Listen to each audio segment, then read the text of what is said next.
Hola, bienvenidos al canal de Dani Fernández. En este vídeo os dejo una entrevista que me hicieron en la radio guatemalteca Emisoras Unidas. En la entrevista hablo de los múltiples problemas económicos que va a enfrentar Guatemala en el futuro próximo en un contexto internacional cada vez más complicado. En un primer lugar vamos a ver cómo la subida de tipos de interés de las principales monedas del mundo va a afectar a Guatemala. El Estado de Guatemala no va a tener más remedio que disminuir el gasto ante el incremento de tipos de interés que ya está ocurriendo a nivel mundial. En segundo lugar, vamos a analizar el subsidio al diésel y la gasolina que ha implementado el gobierno. Dado que ya existen impuestos relativamente altos sobre estos productos, tendría sentido bajar el impuesto, no dejar el impuesto como está y establecer un subsidio. Esto solo se puede entender desde la óptica política, nunca desde la óptica económica. Bueno, y en tercer lugar propongo una medida o una serie de medidas que podría hacer el gobierno de Guatemala para disminuir mañana mismo el precio de muchos alimentos que están subiendo de precio y también el precio de los medicamentos en Guatemala, que son bastante altos. ¿Y cómo lo puede conseguir? Pues básicamente disminuyendo las enormes barreras no arancelarias que existen en las aduanas guatemaltecas, como por ejemplo las medidas fitosanitarias. En concreto, ya lo vais a ver en la entrevista, pero propongo que cualquier medida de este tipo ya adoptada en países desarrollados, medidas fitosanitarias adoptadas en países desarrollados, sea suficiente para que la mercancía pueda pasar libremente a Guatemala. Bueno, espero que os guste el vídeo. Allá va. Licenciado Fernández, gracias por estar con nosotros. Le doy la bienvenida a este espacio de Hora 15. Hace un par de meses el gobierno de la República y el presidente Alejandro Yamatei aseguró que Guatemala tenía dinero en caja y que podía hacer mano de él. Y hace tan solo días se da a conocer que más de 17,000 quetzales de caja, 17,000 millones de quetzales que se tenían en caja, pues ya no existen, y que vamos a volver nuevamente al tema de buscar dinero por medio de préstamos o por medio de bonos. ¿Qué nos dice esto, el licenciado Fernández? Buenas tardes. Hola, ¿qué tal? Buenas tardes. Pues muchas gracias por tenerme aquí. Bueno, lo que tenemos es una situación financiera que mundialmente ha sido muy favorable, no solo para Guatemala, en general para todo el mundo, y pues Guatemala se ha beneficiado de esto, se ha endeudado bastante y se ha endeudado a tipos de interés bastante bajos. El caso es que estamos en una situación internacional que se va empeorando a marchas aceleradas, sobre todo las condiciones de financiamiento. Entonces tenemos una inflación que por unas causas y por otras, yo creo que es un resultado natural de las políticas que ha habido desde la pandemia, pero tenemos una inflación que se está disparando y además una inflación que ya venía mal, y tenemos una guerra que está empeorando esta inflación a nivel mundial. Esto no es solamente para el caso de Guatemala, si quieres hablamos del caso de Guatemala, pero tenemos un problema de inflación, y cuando tenemos problemas de inflación los bancos centrales se asustan y empiezan a hacer cosas, como es lógico, porque es lo que deben hacer. Pues, ¿qué es lo que van a hacer? Pues ya están haciéndolo, la Fed es la primera que ha movido ficha y básicamente están empezando a subir los tipos de interés. ¿Qué significa que suban los tipos de interés? Pues que se endurecen las condiciones crediticias, tanto para particulares, para cualquiera de nosotros, si queremos pedir un préstamo, poner una hipoteca o lo que sea, pero también para los estados. Esto pues es problemático, por supuesto, para estados que están muy endeudados, que hoy en día son prácticamente todos, incluido también el estado de Guatemala. Entonces, desde este punto de vista, tenemos pocas opciones ahora mismo. Es verdad que el perfil de la deuda de Guatemala es un perfil de la deuda de largo plazo, y esto da un balón financiero, un oxígeno financiero, pero también es verdad que las necesidades de financiamiento no son menores a 20,000 millones de quetzales cada año. Y entonces, ¿qué vamos a hacer? Es la pregunta. ¿Dónde vamos a conseguir esos 20,000 millones de quetzales cada año cuando tenemos unos tipos de interés crecientes a nivel mundial y que nos van a impactar sí o sí también a Guatemala? Entonces, desde este punto de vista, creo que el gobierno de Guatemala debería empezar a mover ficha, empezar a ver de dónde sacar dinero, o sobre todo empezar a bajar el gasto público. Licenciado Fernández, hablemos del tema de los subsidios. El Estado de Guatemala comenzó con el tema del subsidio al gas propano y ahora se mete a un tema pues también bastante profundo, que es el subsidio al diésel y a la gasolina regular. ¿Qué análisis tiene usted acerca de estas medidas adoptadas por el gobierno de Guatemala para hacer frente pues al incremento importante en cuanto al tema de la energía? Sí, bueno, el tema de la energía está disparado, también es un tema internacional, como se estaba comentando, es un tema que tenemos poca capacidad nosotros, al menos hoy en día, para modificar un precio internacional. Lo que sí podríamos hacer es explotar el petróleo que es posible que exista en Guatemala, en concreto en Petén, y por alguna razón el Ministerio de Energía y Minas decide que eso no es una buena idea, explotarlo, y no da licencias, pero en cualquier caso, en la situación de corto plazo no podemos hacer demasiado. ¿Qué es lo que ha intentado hacer el gobierno de Guatemala? Bueno, poner subsidios. ¿Por qué no tiene sentido poner subsidios? Al menos económicamente, luego que nos hablen los abogados de que se puede o no se puede hacer, o los politólogos de que se puede hacer en el Congreso o no. Pero desde luego, desde un punto de vista económico, no tiene ningún sentido poner un impuesto y después poner un subsidio al mismo producto. ¿Por qué? Porque, bueno, esto es algo que luego un análisis más técnico con elasticidades y todo nos puede dar otra pues puede matizar esto que voy a decir ahora mismo. Pero bueno, básicamente la idea es, si tú pones un impuesto a algo, ese algo va a ser más caro. Si tú pones un subsidio a algo, ese algo va a ser más barato. Entonces, la idea entonces es, ¿por qué ponemos un impuesto y después ponemos un subsidio cuando lo único que vamos a hacer es hacerlo primero más caro y después más barato? No tiene sentido económico ninguno, y lo que sí tiene quizás un sentido, pues que si lo quieres ver así como si fuera una tubería que va, pues que tiene una pérdida. Entonces, cuando yo pongo un impuesto, pues hay una pérdida. Esa pérdida es lo que muchos llaman, pues pueden ser ineficiencias puras y duras o pueden ser directamente corrupción. Pues cuando pongo un impuesto a algo, pues ese algo de ese dinero se desvía y se cae en el bolsillo de alguien. Y cuando después pongo un subsidio, ese algo también del subsidio, pues se desvía, pierde un poquito o muchito a veces y pues todo eso se va al bolsillo pues también de alguien. Ya sean ineficiencias, como digo, o ya sean por otro lado ineficiencias técnicas, o ya sean por otro lado pues ineficiencia por pura corrupción. Entonces, el único sentido que tiene esto es un análisis más político, casi que económico, que es básicamente pones un impuesto y un subsidio porque se va a caer en el bolsillo de alguien tanto parte del impuesto como parte del subsidio. Por lo tanto, no tiene sentido económico ninguno. Si quisieran haber ayudado a la población, lo que harían es pues bajar el impuesto, disminuir el impuesto, o al menos incluso eliminar el impuesto de especial de hidrocarburos y dejar el IVA como cualquier otra mercancía que que se vende en Guatemala. Licenciado Fernández, si estuviera en sus manos poderle decir al presidente un consejo, uno, acerca del rumbo económico que lleva el país, ¿qué le diría?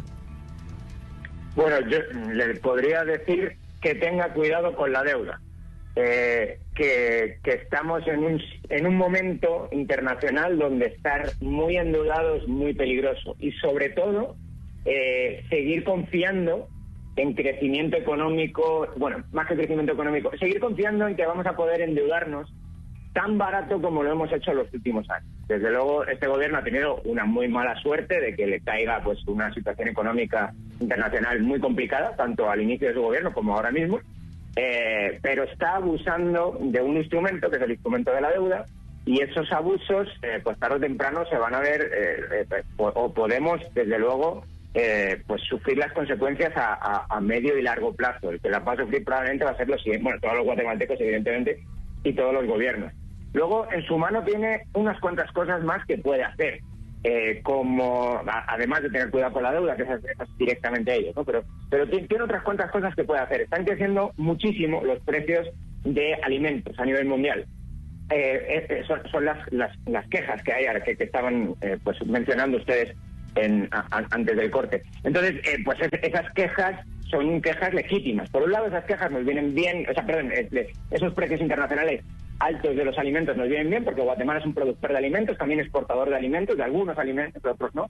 Pero claro, eso evidentemente pues genera cierta actividad económica dentro del país. Pues cuando hay problemas de maíz en el mundo, que los hay, pues Guatemala, que produce, pues le va bastante bien. Pero claro, a otra parte de la población, y sobre todo a algunos alimentos que no producimos, algunos otros tipos de grano, pues claro, la gente lo que ve es que el precio sube, y sube, y sube, y no hace más que subir. Entonces, de hecho, el precio internacional de los alimentos, del trigo, bueno, el trigo está casi al doble que hace un par de años, el maíz también. En general, los alimentos están un 50% más altos, los commodities de alimentos, que hace un año y medio. Entonces, lo que hay es un coste de vida creciente y gente quejándose de un coste de vida creciente, y tiene todo el sentido del mundo que se queje. Además, la inflación, como estaba comentando mi contertulio, la inflación no lo está recogiendo. Probablemente pues nos están otra vez más engañando con las cifras del IPC, de la inflación. Entonces, ¿qué puede hacer el gobierno ante esto? Bueno, pues lo que puede hacer es liberar las medidas fitosanitarias que existen en Guatemala, y muchísimas, y que ejercen en aduana, y que ejercen de protección a la industria, a muchas industrias nacionales, a algunas personas de las industrias nacionales. Entonces, ahora mismo nosotros pagamos en algunos casos pues importantes sobrecostes sobre precios internacionales, por ejemplo, en trigo, y eso, bueno, en otras muchas cosas, no solo el trigo, y esto tiene que ver con una protección pura y dura en aduana. Entonces, lo que podemos hacer ahora mismo es urgente hacerlo, básicamente porque hay gente que se está quejando del precio alto del trigo o de alimentos hechos con trigo. Entonces, esto lo puedes hacer mañana. Pues no quitar quizás las medidas fitosanitarias, pero al menos armonizarlas con los países de la OCDE. Por ejemplo, si un país de la OCDE ya tiene una medida fitosanitaria que ha aprobado, pues asumimos que en Canadá esas medidas fitosanitarias van a ser muy buenas y no se va a envenenar la gente, y que en Guatemala podrían valer exactamente las mismas medidas fitosanitarias que ahora mismo operan en Canadá, en Chile, en Alemania, en Francia. Entonces, esas cosas las podríamos hacer, bajarían automáticamente el precio de los alimentos muchísimo, y también evitarían otro de los problemas que se está enfrentando este gobierno, que es el del contrabando. Ahora mismo hay mucho contrabando de México, porque básicamente importar de forma de México, bueno, de cualquier otro país, importar de forma formal es carísimo, básicamente por todas estas medidas de restricción del comercio que son completamente arbitrarias. Y por cierto, también valdría para medicamentos, que hay mucha queja de precios de medicamentos caros en Guatemala. Es cierto, completamente cierto, y creo que la base de por qué los medicamentos son caros en Guatemala es la misma de por qué es caro el trigo, que es básicamente una protección en aduana de algunas industrias nacionales. Licenciado Fernández, hablemos de la calidad del gasto, de la cual ya hacía referencia el licenciado Coyoy. Durante muchos años hemos venido hablando acerca de un Estado que cada vez se hace más grande, pero no se hace más fuerte, no se hace con más capacidades, sino que se hace más grande, engorda.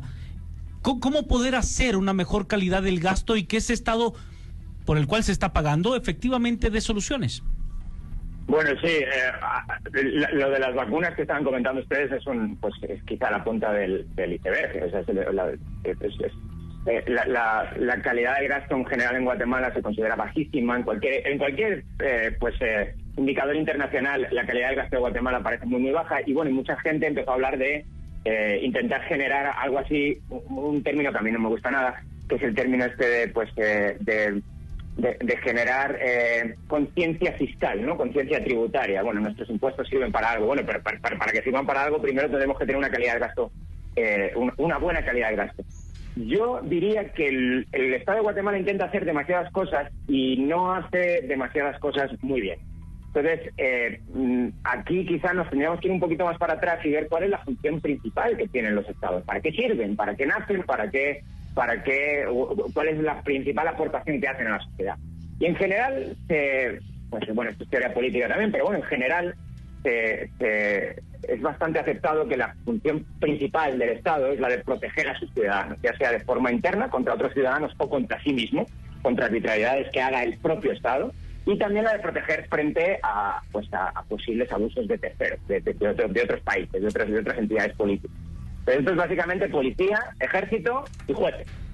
Entonces, podríamos empezar a centrarnos en estas cosas, hacerlas bien, y luego si ya vemos que hacemos bien estas cosas, empezamos a hacer todas las demás cosas que el Estado de Guatemala, también como otros estados, se intentan abrogar su capacidad de ejecución, como puede ser la sanidad, como puede ser la educación, como puede ser las pensiones con el IX o lo que fuere. Es decir, primero intentemos hacer las cosas que los estados supuestamente deben hacer y que además si no hacen esas cosas los estados bien, el resto de cosas no van a funcionar. Es decir, si no tenemos una especie de seguridad, lo que se llama muchas veces seguridad jurídica, que es básicamente arbitrariedades, ¿no? Que no hay arbitrariedades por parte de otros agentes económicos o por parte del propio Estado. Eso que se asegure de alguna manera también la seguridad física de las personas, porque podamos salir a dar un paseo por la calle y la policía nos proteja, en vez de que la policía muchas veces sea la que nos asalte directamente, y un sistema de justicia que gasta muchísimo dinero. El sistema de justicia de Guatemala gasta muchísimo dinero y es completamente ineficiente, es incapaz de solucionar rápido problemas. Es una de las razones por las cuales no viene inversión extranjera a Guatemala. Viene poquísima y la poca que viene se cuenta con los dedos de la mano casi. Entonces esas cosas son principales y primordiales y nadie está poniendo el foco en que eso es explícitamente donde deberíamos quizá concentrar el gasto y sobre todo concentrar la calidad del gasto en esos lugares. Luego ya, si vemos que empieza a funcionar eso, la economía va a crecer a tal nivel que el resto de cosas vienen ya casi por añadidura. Pero si no solucionamos la base, pues la verdad que poco vamos a poder hacer, poco vamos a poder construir sobre una base completamente endeble, con pies de barro, y que nos vamos a estar todo el rato pues tropezando.